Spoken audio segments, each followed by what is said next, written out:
Sir ముఖ్యంగా మీరు IPS అధికారిగా చాలా రోజులు పనిచేసినారు. చాలా సంవత్సరాలు అంటే ఆంధ్ర ప్రాంతంలో కూడా మీరు పనిచేయడం జరిగింది. మీకు మీ ఇంటర్వ్యూస్ చాలా చూడడం జరిగింది మీరు పాలిటిక్స్‌లోకి రాకముందు. సో, మీకు బాగా అరుదైన ఘటనలు ఏం జరిగినాయి? ఒక ఐపీఎస్ అధికారిగా ఫ్యాక్షన్ నేపథ్యం ఉన్న ప్రాంతాల్లో పనిచేశారు. నక్సలైట్ల లొంగుబాటు. హ్మ్. వందలాది మంది, వేలాది మంది నక్సలైట్లు నా హయాంలో తుపాకీ పక్కన పెట్టి జనజీవన స్రవంతిలో కలిసి మంచి జీవితం గడపడం అనేది నేను జీవితంలో మర్చిపోలేని సంఘటన. అదేవిధంగా గురుకుల పాఠశాలలో నేను సెక్రటరీగా రావడం, 10 లక్షల మంది విద్యార్థులను అత్యంత అద్భుతమైన నాణ్యమైన విద్యను వాళ్ళకిచ్చి ప్రపంచంలో నలుమూలల వాళ్ళకి పంపించడం అనేది నాకు ఒక గొప్ప అనుభూతి. ఇట్లా చాలా ఎన్కౌంటర్ స్పెషలిస్ట్‌గా చాలా మంది ఎన్కౌంటర్ స్పెషలిస్టే. నేను జైల్లో ఉంటా కదండి. నేను ఇక్కడ ఎందుకుంటా, స్వేచ్ఛాజీవిగా ఎందుకుంటాను, ఇప్పటికెళ్ళి జైల్లో ఉండాలి. అది మీడియా నా మీదే వేస్తున్న అభాండం. నేను మళ్ళీ చెప్తున్నా, నేను వేలాది మందికి జీవం ఇచ్చినోని, నేను జీవం తీసినోని కాదు. నక్సలైట్లను చాలా మందిని బలిగొన్నాడు ఆర్ఎస్ ప్రవీణ్ కుమార్.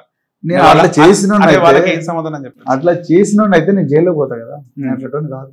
నా మీద అట్లా అదే కదా నేను చెప్పేది. ఇప్పుడు అణచివేయబడ్డ వర్గాల నుంచి వచ్చిన ఏ అధికారినైనా ఈ విధంగానే ఒక చట్రంలో బంధించేస్తారు. మన ఒక ఆంధ్రజ్యోతి అనే ఛానల్ దళిత నేత ప్రవీణ్ కుమార్ అన్నారు. నేను మాట్లాడిందేమో కాళేశ్వరం సబ్జెక్ట్ మీద. ఓకే. ఆయన మాత్రం దళిత నేత ప్రవీణ్ కుమార్ అంటారు. ముద్రేస్తారు. సో పాపం దళిత అధికారి ఉంటాడు. దళిత అధికారి అని సపరేట్ గా ట్యాగ్ ఉంటుంది. దళిత ఐఏఎస్, దళిత ఐపీఎస్, లేకపోతే ఏమంటారు దళిత నేత, దళిత నాయకుడు. అట్లా రాజ్యాంగంలో ఎక్కడున్నది, ఏ పార్టీలో కూడా దళిత నాయకుడు ఈయనని ఎవరు చెప్పుకోరు. అట్లా చట్రంలో బంధించడమే ఒక కుట్ర అంట నేను. సో అందుకొరకు ప్రవీణ్ కుమార్ ఒక ఎన్కౌంటర్ స్పెషలిస్ట్ అని అంటున్నారంటే అది ఒక చట్రంలో బంధించడమే. ప్రవీణ్ కుమార్ నువ్వు ఇక్కడనే ఉండాలి, నువ్వు ఇట్లనే ఉండాలి, నువ్వు ఇట్లనే బదనాం కావాలి, ప్రజల నుంచి నేను వేరు వేయాలనే ఒక కుట్ర. దానికి నేను పట్టించుకోను అనుకున్నా, అది వేరే సంగతి. బట్ జరుగుతున్నాయి. చాలా మంది ఐపీఎస్ ఐఏఎస్ అధికారులు ఉన్నారు, రిటైర్డ్ అయిన వాళ్ళు చాలా మంది ఉన్నారు, వేల సంఖ్యలో. అలాంటి వాటిలో ఆర్ఎస్ ప్రవీణ్ కుమార్ రిటైర్మెంట్ అంటే ఆయన బయటకు వచ్చేసి ఉద్యోగాన్ని విడిచిపెట్టి రాజకీయాల్లోకి వచ్చి ఒక పేరు సంపాదించు. అప్పటి వరకు ఉన్న పేరు కాస్త ఇంకొక పేరుగా చేంజ్ అయింది. సో ఈ విధంగా వాళ్ళకు ఉంటుందా సార్? వాళ్ళ మైండ్లలో వాళ్ళకు ఒక కుళ్ళు లాంటిది ఉంటుందంటారా? డెఫినెట్గా ఉంటుంది. అంటే ఆ ఈర్ష్యా ద్వేషం ఎప్పుడైనా ఉంటుందండి. మన కాళ్ళ కింద చెప్పులుగా ఉండాల్సిన వాళ్ళు వీళ్ళు ఇంత తిరుగుబాటు తత్వంతో, వీళ్ళు ఇంత జబ్బజించుకొని, వీళ్ళు చక్కగా ఇంగ్లీష్లో మాట్లాడుతూ బట్టలు వేసుకొని కార్లలో తిరుగుతున్నారన్న భావన అనాదిగా సమాజంలో గూడు కట్టుకొని పోయిన వివక్ష ఉన్న ప్రతి ఒక్కడికి కూడా ఆ భావన ఉంటుంది. కానీ ఆ భావనలను నేను పట్టించుకోను. నాలాగా పట్టించుకోవాలని కూడా చెప్పరు. నాలాగానే అట్లాంటి భావన నేను పట్టించుకోను. First point. సెకండ్ పాయింట్ వచ్చేసి అణచివేయబడ్డ వర్గాలు అసలు దీని గురించి ఆలోచించరు.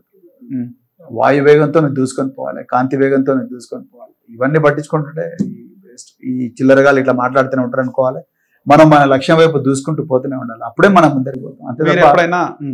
అంతే తప్ప మనం వాడేదో మనని అంటున్నాడని, ఏదో అంటున్నాడని మూలకు కూర్చొని ఏడ్చుకుంటా కుక్కి ఏడ్చుకుంటా అక్కడనే పడితే ఆ సముద్రం, కన్నీటి సముద్రంలో మునిగిపోతాం, అక్కడే చచ్చిపోతాం. I don't like that.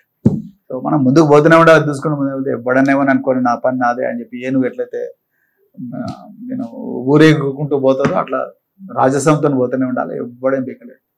మీ సహచరులు ఎప్పుడైనా మీరు కలిసినప్పుడు వాళ్ళు ఏమంటారు సార్? ఏమంటారు? సర్వీస్ అంటే బాగుంటుంది. అంతేనా సార్?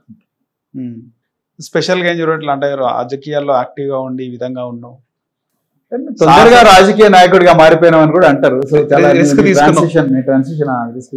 ట్రాన్సిషన్ అంటే నీ రూపాంతరం అనేది చాలా వేగవంతంగా జరిగింది. నువ్వు అక్కడ ఎట్లా సెట్ అయినావు, ఇక్కడ కూడా అట్లనే సెట్ అయినావు అంటారు. But that's okay. కానీ ఎప్పుడైనా అనిపిస్తుంది సార్ ఖచ్చితంగా అంటే సర్వీస్ వదిలిపెట్టి అనవసరంగా రాజకీయాలకు వచ్చినా? కాన్షియస్గా వచ్చా రాజకీయాలు. నేను అట్లా ఏదో అమాయకంగా తప్పటడుగులేదు కాదు. నేను ఆఫ్ కోర్స్ నేను బహుజన్ సమాజ్ పార్టీకి పోవడం కూడా చాలా కాన్షియస్గా పోయినా. ఇప్పటికి కూడా ఆ నిర్ణయంతో నేనేం బాధపడట్లేదు. నాకు ఒక బహుజన రాజకీయం, బహుజన రాజనీతి, బహుజన రణనీతి ఇవన్నీ కూడా అర్థం చేయించింది పార్టీ. అది ఏ వర్గాల పక్షపాతిగా ఉండాలి జీవితాంతం ఎక్కడున్నా కూడా అన్న భావజాలాన్ని నేర్పించింది బహుజన్ సమాజ్ పార్టీ. ఆ పార్టీని నేను ఎట్టి పరిస్థితుల్లో కూడా కించపరచాను. ఆ పార్టీ నాయకత్వంతో నాకు భిన్నాభిప్రాయాలు ఉండవు, భేదాభిప్రాయాలు ఉండొచ్చు, కానీ but party ideology is absolutely fantastic. So నాకెప్పుడు కూడా అలా అనిపించారు. బీఎస్పీ పెద్దలతో భేదాభిప్రాయాలు వచ్చినాయి సార్? అంటే నేను చెప్పాను అందుకొరకు బయటకు వచ్చాను. సో అంటే ఆ పార్టీలో ఉండే కొన్ని నిర్ణయాల వల్ల నాకు నచ్చలేదు. నా విలువైన జీవితాన్ని నేను వేస్ట్ చేసుకోదలుచుకోలేదు, అందుకొరకు నేను వేరే వేదిక ఎంచుకున్నాను. ఎప్పుడు రాజకీయాలకు వచ్చినప్పుడు ఎప్పుడు బాధపడలేదు, బాధపడను కూడా. రైట్ సార్, దళితులు అనేది కేవలం ఎస్సీలేనా అంటారా సార్?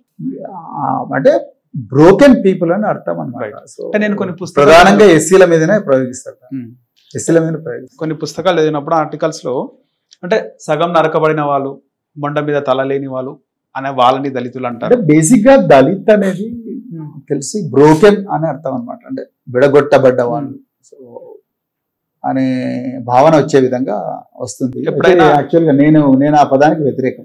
రైట్. ఎందుకంటే మనం సమాజం మన మీద ప్రయోగించిన భావజాలాన్ని మనకు మనమే ఆపాదించుకోకూడదు. దాన్ని ఆటో ట్యాబు అంటారు అనమాట. అంటే అదొక నెగిటివ్ భావజాలం అన్నప్పుడు, అదొక నెగిటివ్ లేబుల్ అన్నప్పుడు, ఆ లేబుల్ ను మనం మళ్ళీ అదే లేబుల్ కించుకుంటుంటే అది నెగిటివ్ రీఎన్ఫోర్స్మెంట్ అంటారు. అంటే ఆటో ట్యాబు అంటారు. నిన్ను నీవే కించపరుచుకున్నట్టు. నేను దళితునైతే నన్ను గర్వపడుతున్నానని ఎవడన్నాను అనుకోండి, సో అమాయక జీవి అని అంటారు, అంతే, మూర్ఖుడో లేకపోతే అమాయక జీవి అంటారు. సో దళిత అనే పదమే ఒక బ్రోకెన్ అండ్ డిరాగేటరీ. బేసిక్ గా ఒక సమాజంలో అమెరికాలో నీగ్రో అంటే తుపాకి తీసుకుని కాలు చంపేస్తారు అట్లా. సో ఆ విధమైన ఇక్కడ కూడా దళిత అనే పదాన్ని ఏ నాయకుడు కూడా యాక్సెప్ట్ చేయకూడదు. సో అట్లా చేయడం కరెక్ట్ కాదని ఆ పదాన్ని తీసివేయాలని చెప్పేసి చాలా ఉంది. అది చేయొచ్చు, కానీ ఇప్పుడు దానికన్నా ఇంకా ముఖ్యమైన సమస్యలు నా ఎదురుగా చాలా ఉన్నాయి. సో అందుకని ఎప్పుడో ఒకసారి సంవత్సరంలో 2-3 సార్లు అయినా అదొక ఫుల్ స్టాప్ పడుతుంది కదా సార్, దానికి పడాలి కూడా. నేను చాలా వేదికల మీద కూడా చెప్పాను. ఇప్పుడు దళిత అనే పదం కరెక్ట్ కాదు, ఎందుకంటే you cannot call A person as broken. వాళ్ళని హ్యూమిలియేట్ చేసినట్టుంటది, అవమానించినట్టుంటది అట్లా కూడా. సో అందుకొరకు ఆ పదం కరెక్ట్ కాదని నేను. సార్, రాయలసీమ ప్రాంతంలో మీరు పనిచేసినప్పుడు ఒకానొక దశలో అంటే పరిటాల రవిని కూడా మీరు కొంచెం కేర్ తీసుకోవాలి అనే విధంగా కూడా మీరు మాట్లాడినారు, ఆయన వినలేదు అని చెప్పేసి విన్నాం. ఏం జరిగింది సార్ అప్పుడు? అదే మీరు చెప్పిందే కరెక్ట్, జాగ్రత్తగా ఉండమని చెప్పాను నేను, కానీ ఉండలేదు. ఆయన మీ దగ్గరకు వచ్చినప్పుడు ఏ విధంగా ఉంటుండే సార్ అసలు? అప్పుడు పంక్చువల్, చాలా పంక్చువల్. టైం అంటే టైం, 9 అంటే 9కి వస్తాడు, 10 అంటే 10కి వస్తాడు. ఒక్కోసారి 10 అంటే 9:30కే వచ్చి కూర్చుంటాడు. ఎమ్మెల్యే అయినా కూడా మన అపాయింట్మెంట్ లేని తలుపు తీసుకొని రాడు, బయట కూర్చుంటాడు. ఓకే. అప్పట్లో ఆయన చాలా పంక్చువల్. ఫ్యాక్షనిజం నాకు నచ్చింది బాగా. అప్పట్లో ఆయన ఫ్యాక్షనిజం కానీ ఆ ఫాలోయింగ్ కి సంబంధించి ఆ గొడవలు, చంపుకోవడాలు ఇవన్నీ ఎలా ఉండేవి సార్ ఆ టైంలో? భయంకరంగా ఉండేది. నేను పరిటాల రవి పరిచయం అయింది కాంగ్రెస్ ప్రభుత్వం అధికారంలో ఉన్నప్పుడు, కాంగ్రెస్ పార్టీ అధికారంలో 2004 తర్వాత. సో అప్పుడు రాయలసీమలో ఫ్యాక్షనిజం భయంకరంగా ఉండేది. సో నేను బొక్కముందే దాదాపుగా 30-40 మంది హత్యలు జరిగింది టీడీపీ వాళ్ళే. సో అప్పుడు మీ కాంగ్రెస్ పెద్దల నుంచి కూడా కొన్ని ఇన్ఫర్మేషన్ వచ్చిండొచ్చు కదా సార్ అప్పుడు? ఇలా వాళ్ళని చంపండి, వీళ్ళని చంపండి, అట్లాంటి ఇన్ఫర్మేషన్, అట్లాంటి ఆదేశాలు ఎవరు ఇవ్వరు. కానీ అంటే జరగబోతుంది ఈ విధంగా పోలీసు వాళ్ళ మీద ఆధారపడి ఉంటుందండి. ఈ ఫ్యాక్షనిజం అంతా కూడా రాజకీయ నాయకుల కన్నా ముఖ్యంగా పోలీసు వాళ్ళు గట్టిగా ఉంటే ఏం జరగదు. పోలీసు వాళ్ళు గట్టిగా ఉండాలి. అంటే కానిస్టేబుల్ నుంచి ఎస్పీ దాకా వాళ్ళు గట్టిగా ఉండి వాళ్ళకి ఫ్రీడమ్ ఉంటే 2 నిమిషాల కథ. ఎక్కడైనా తెలంగాణ అయితే ఎక్కడైనా గ్యాంగ్స్టర్స్, తర్వాత గూండాలు, రౌడీలు వాళ్ళు రోడ్డు మీదకి వచ్చి స్వైర వ్యవహారం చేస్తున్నారంటే పార్టీలకు అతీతంగా పోలీసులు వాళ్ళను గల్ల పట్టుకొని తీసుకుపోయి పోలీస్ స్టేషన్లో రోకల్ బండలు ఎక్కిస్తే వాడు సెట్ అయిపోతాడు. అక్కడ మీరు అంటే అడగొచ్చలేదో ప్రశ్న మిమ్మల్ని, అక్కడ మీరు ఈ బాంబులు తయారయ్యే ప్రాంతాలు ఇవన్నీ ఎప్పుడైనా చూసినారా సార్? చూడలేదు. బాంబుల దాడులు జరిగినాయి ఆ సంఘటన స్థలాలకు వెళ్ళగా, ఇక్కడ తయారు చేస్తాను. మీకు ఎప్పుడైనా బెదిరింపు కాల్స్ రావడం వచ్చినాయి? మేము పట్టించుకోం. అట్లా పట్టించుకుంటే ప్రవీణ్ కుమార్ ఈ లెవెల్ ఎందుకు? ఎన్ని సంవత్సరాలు అక్కడ మీరు సర్వీస్ చేసి? 1.5 years. ఆయనతో పాటు ఇంకా ఎవరుండే సార్ బాగా మీకు బాగా పరిచయం కానీ, లేకపోతే మీ దగ్గరికి రావడం కానీ ఉన్నటువంటి నాయకులు? ఒక్కడే వచ్చాడు. ఇప్పుడు చూస్తున్నాం సార్, చాలా మంది నాయకులు 10 కార్లు వేసుకొని తిరుగుతుంటారు కానీ అప్పట్లో ఆయన కూడా ఒక 5-6 కార్లు వేసుకొని తిరగడం ఎలా చేయలేదు. ఓకే, ఓన్లీ 2-3 కార్లు అంతే. కాన్వాయ్ అంటే సామాన్య ప్రజలు భయపడతారు. No convoys, no display of weapons correct కాదు. కానీ మనం చూసుకుంటే హైదరాబాద్ సిటీలో ఇప్పుడు కొంతమంది ఎమ్మెల్యేలు కానీ పొలిటీషియన్స్ 10 కార్లు వేసుకొని తిరుగుతారు కదా. అంటే ఎందుకు అంటే ఇక్కడ పోతుంటే అంటే ఒక ప్రోగ్రామ్ కు పోతుంటే పోవడం వేరే, ప్రోగ్రామ్ కొంతమంది వాంటెడ్లీ కూడా తిరుగుతున్న వాళ్ళు ఉన్నారు కదా. ప్రోగ్రామ్ కు పోవడం అది 10 కార్లు 20 కార్లు 100 కార్లతో పోవడం అది వేరే. ఓకే. కానీ రోజు ఇంటి నుంచి ఆఫీస్కి పోవడం లేకపోతే ఎక్కడ పోవడం 100 కార్లు 200 కార్లు జనరల్ పోలీసు వాళ్ళు అలా చేయరు. చేస్తే సామాన్య ప్రజలకు పోలీసు వ్యవస్థ మీద గౌరవం తగ్గిపోతుంది. రైట్. సో మీరు అంటే మీ సర్వీస్లో కానీ ఆ తర్వాత రాజకీయాలకు వచ్చిన తర్వాత మాలాంటి విద్యార్థులని, జర్నలిస్టులను, మీడియాని చాలా మంది చూసిండొచ్చు సార్. మేము కూర్చొని ఇక్కడ అడిగిన ప్రశ్నలందరికీ కూడా అన్ని ప్రశ్నలకు మీరు సమాధానం చక్కగా చెప్పడం మాకు సంతోషంగా ఉంది. సో మీరు ఖచ్చితంగా రాజకీయాల్లో సక్సెస్ కావాలి. సిర్పూర్ కాకినాడ కాదు, రాష్ట్ర రాజకీయాల్లో కూడా భవిష్యత్తులో ఉన్నత స్థాయిలో ఉండాలని కోరుకుంటున్నాం sir. Hit TV. Thank you. Hit TV app, ఇందులో short news, live news, entertainment shows, movies, digital magazines తో పాటు మీ జిల్లా వార్తలను కూడా ఫ్రీగా చూడొచ్చు.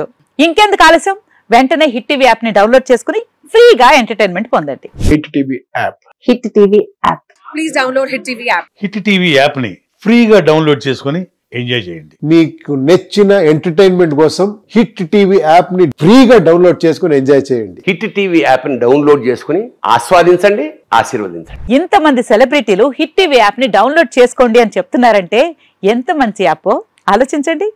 అమెరికా అమెరికా అమెరికా అమెరికాలో చదవాలనుకునే వాళ్ళకి విశ్వసనీయమైన పేరు మన శౌర్య కన్సల్టెన్సీ.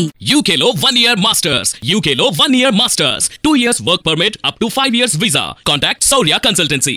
Contact 89851 89851.